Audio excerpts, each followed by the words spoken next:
વલ્લભ સૌથી પહેલા ક્યાં આવ્યા હતા? 5 એમના સેવકોને લઈ સદુ પાંડે પૂછ્યું, ભગવાન કછું ખેહે લેશો? કૃષ્ણદાસે શું કહ્યું?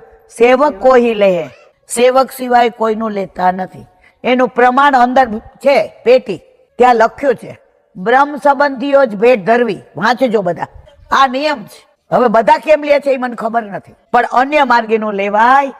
વલ્લભે અંગીકાર કર્યો નથી અન્ય માર્ગીનો, અને બધી લીલા કીધી. સદુ પાંડે, નરો, ભવાની, માણેકચંદ પાંડે, આ બધું તમે જાણો છો, એટલે મારે કાંઈ કહેવું નથી. વલ્લભે અહીંયા કીધું કે ઠાકોરજી ક્યાં બિરાજે છે? ત્યાં અવાજ આવ્યો, નરો દૂધલા. ઠાકોરજી એટલે વલ્લભ રાજી થઈ ગયા કે ઝારખંડમાં જે મને આજ્ઞા કરી હતી એ જ અવાજ છે. સવારે બધા સાથે ગયા. વલ્લભ એક પગથિયું ચડ્યા, ઠાકોરજી સામે આવ્યા. એક પગથિયું નીચે ઉતર્યા, વલ્લભ બીજું પગથિયું ઉપર ચડ્યા, ઠાકોરજી બીજું